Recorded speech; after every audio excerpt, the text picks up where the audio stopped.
Sometimes, life confronts us with seemingly meaningless things. A passing glance, a half-open door, or a small moment in chaos. But it is those small things that can change our lives.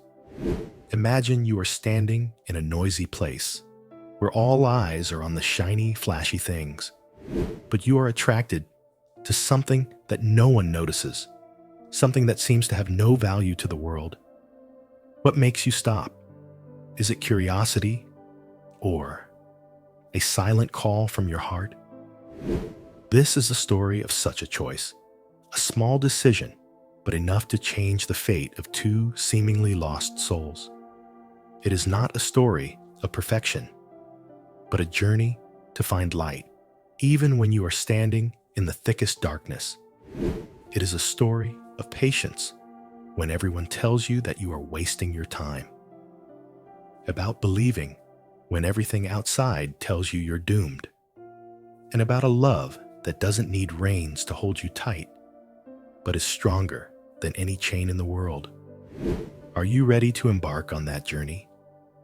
A journey that's not just about them, but one that might make you reflect on yourself, on what you've let go of, what you once believed in, and what you're searching for.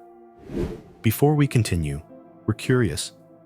Where did you find this story?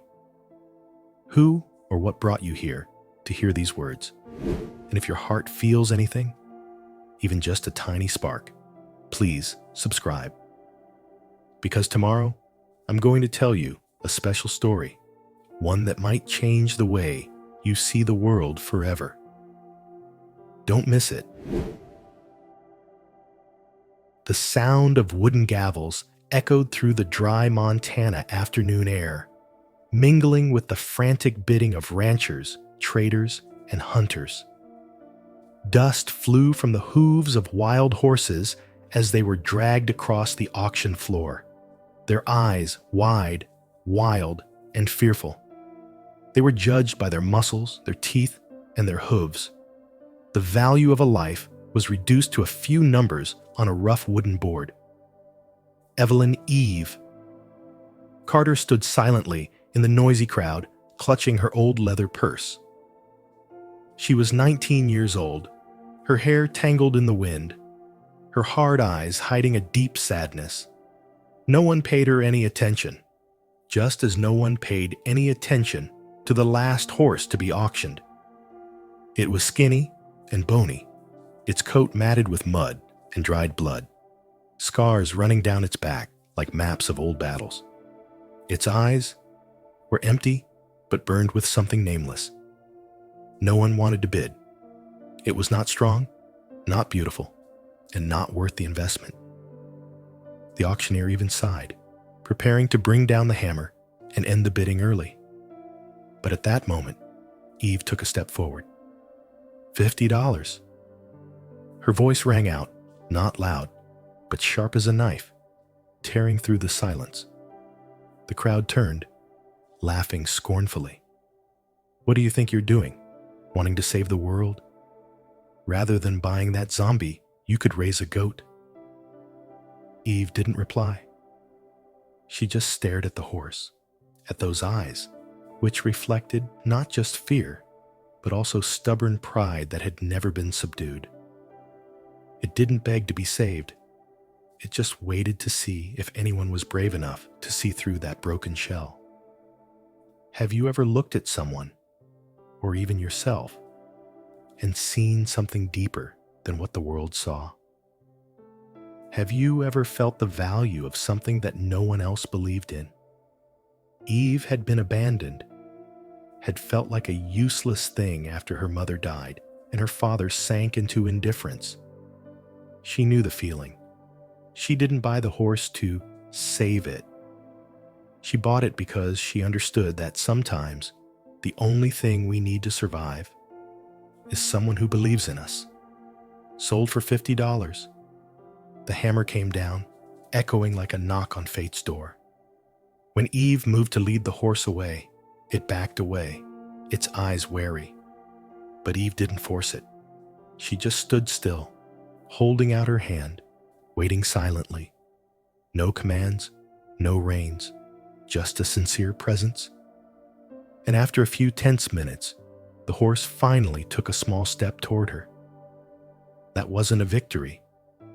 That was the beginning. What do you think is more valuable? The strength to conquer or the patience to understand? If you were standing there in the crowd that day, would you have had the courage to bet on something the whole world laughed at? Eve named him Wildfire, the Wildfire, for the small, stubborn light that still burned in his eyes, even when the world tried to extinguish it with cruelty and forgetfulness. But Wildfire was not grateful. He did not accept kindness as easily as people thought.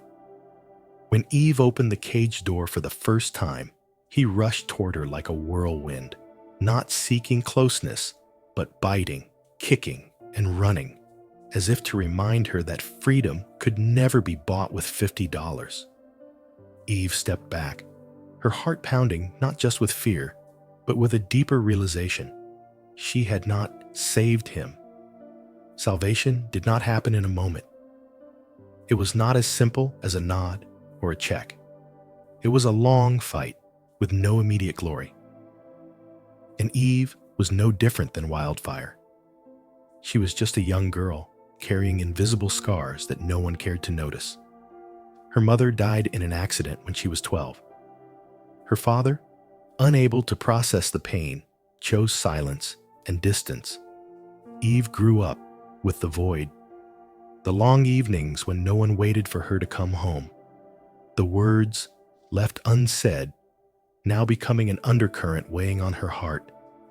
Have you ever felt like you were trying to name your pain, but no one was listening? Eve knew that feeling, and maybe Wildfire did too. Day 1. Eve stopped trying to touch it. Instead of approaching, she sat on the ground, far from the stable, just quietly observing. No commands, no pressure, just presence. She read the pages of her mother's old books, sometimes whispering a few words, not so Wildfire would understand, but so she would feel less alone. Day 7. Wildfire no longer hissed at her. It stood still, wary, but its ears twitched at the sound of her calling its name. Wildfire. The name rang in the air, a reminder that it was no longer anonymous. Eve tried to approach, bringing carrots and red apples. Wildfire paid no attention. It even kicked the bucket she had left near the stable. Eve failed again, and then failed again. One evening, after a long, frustrating day, Eve sat down in front of the stable. She cried, not for the horse, but for herself.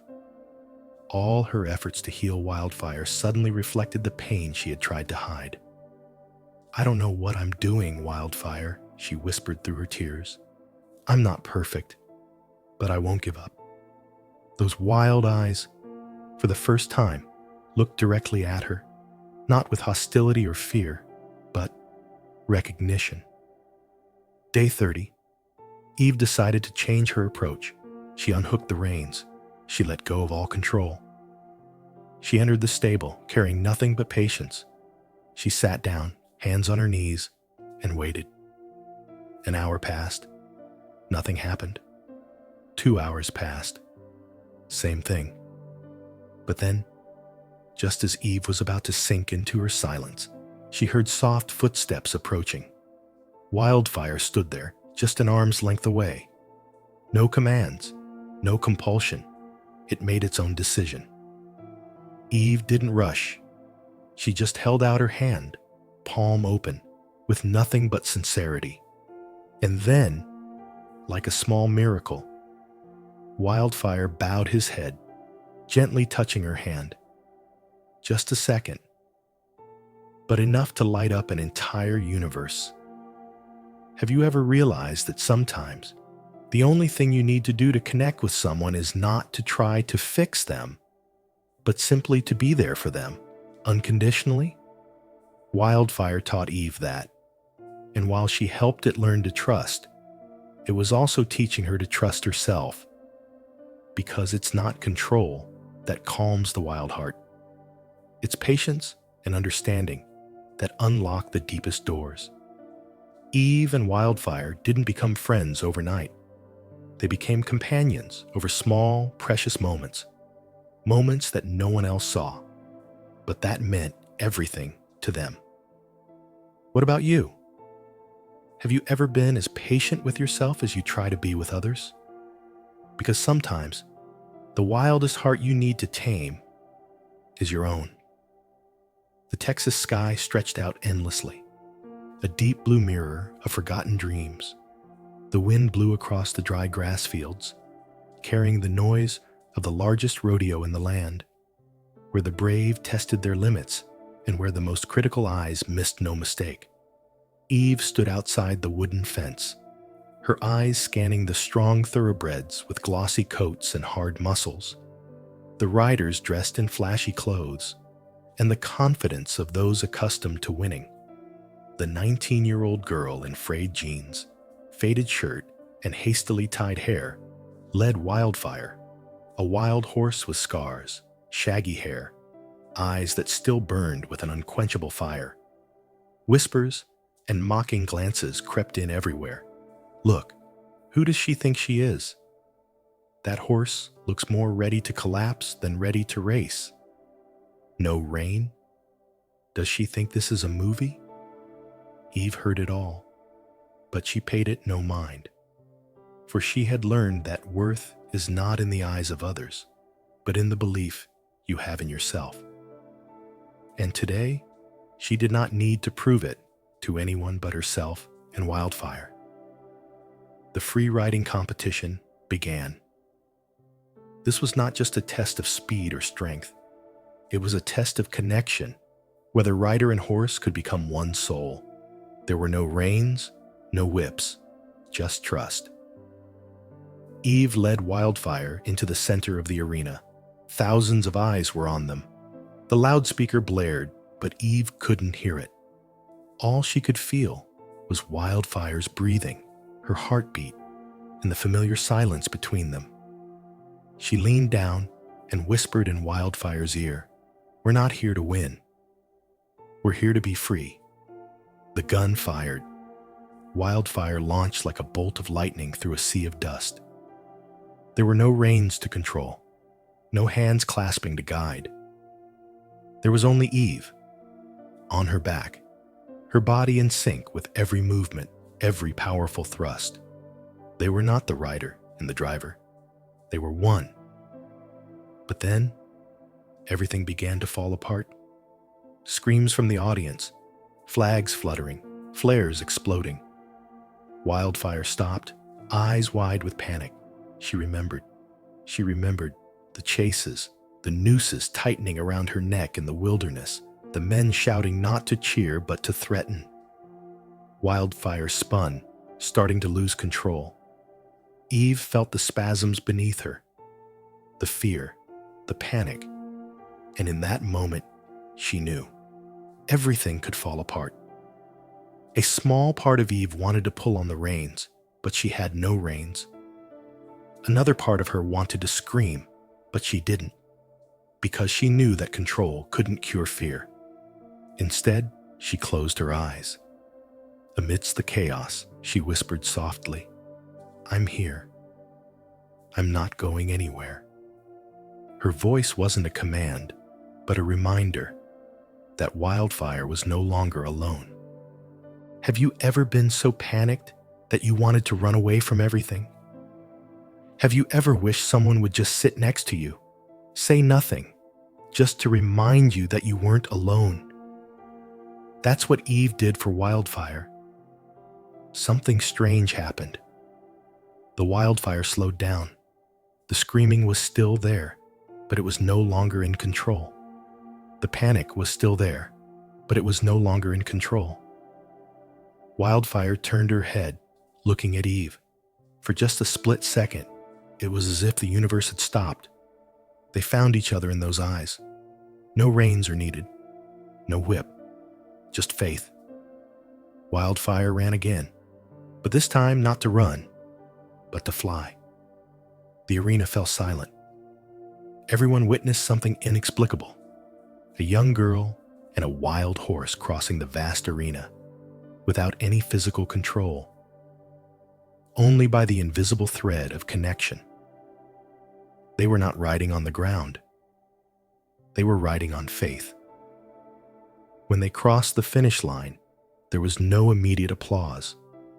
There was only silence, a deep, sacred silence, because everyone knew they had just witnessed something greater than victory. Then the crowd erupted in cheers, but Eve didn't hear a thing. She just bowed her head, hugged Wildfire's neck, and whispered, "We did it." You know, sometimes victory isn't about finishing first. It's about overcoming your fears, not to prove to the world that you are good enough, but to remind yourself that you are worthy. And that is how Eve and Wildfire conquered the sky, not with speed, not with strength, but with faith. Eve and Wildfire's victory was more than just a moment of wonder in the Texas rodeo arena.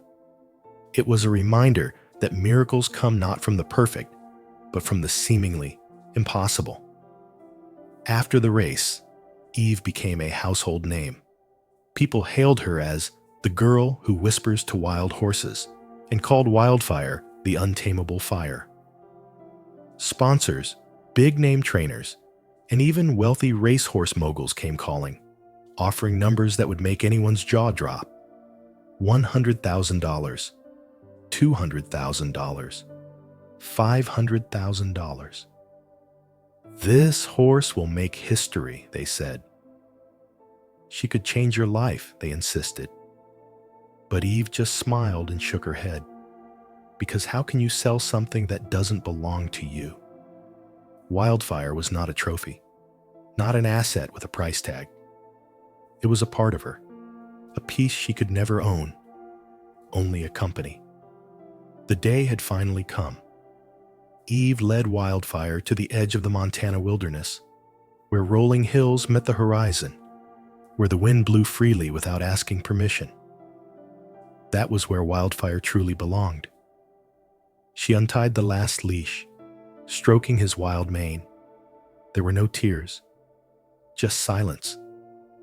A silence that held all the things that could not be put into words. "You don't have to stay with me," Eve whispered, her voice as low as the wind across the prairie. "Freedom is yours.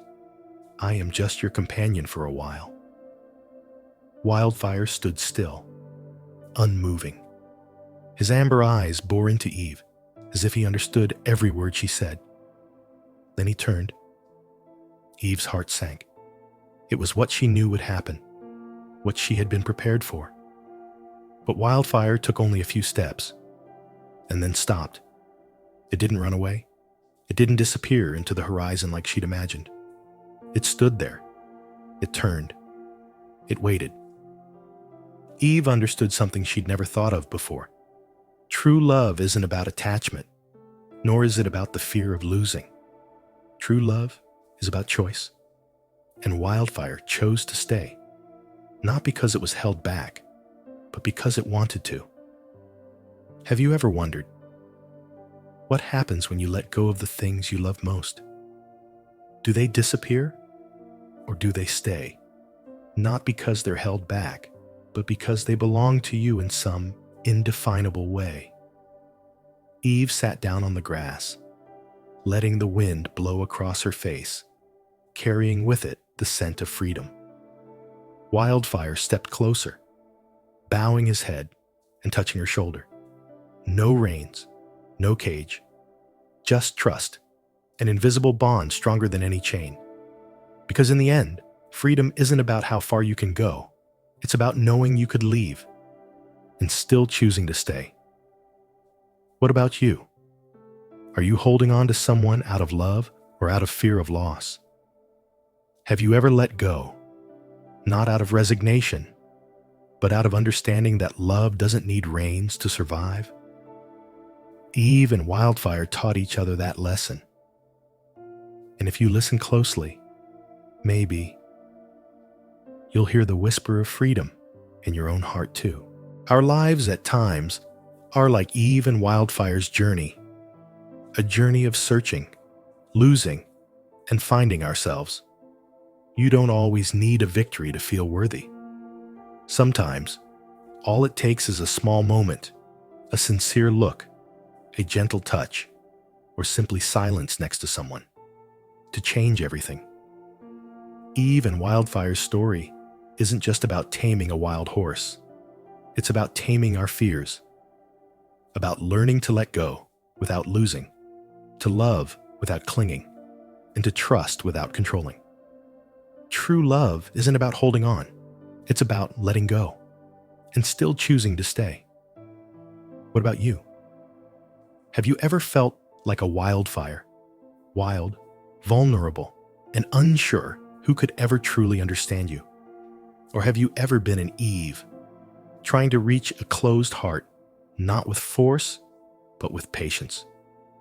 Take a moment to reflect. What in your life needs to be set free? What do you need to let go of to find true peace? If this story resonates with you, please leave us a number from 0 to 10 to tell us how you rate it. That number is not just a score, but your heart's response to Eve and Wildfire's journey. And if you believe someone out there, whether a friend, family member, or even a stranger, needs to hear this story to find hope, please like and share this video. Because sometimes, just one small story can brighten someone's darkest day. But don't leave too soon. We have more stories waiting for you at the end of the video, inspiring journeys of love, healing, and spiritual strength. Are you curious? Will the next story touch your heart like Eve and Wildfire did? Stay, click on the next video, and join us in discovering the little miracles that await you. Who knows? The next story might just be the peace you've been looking for all along.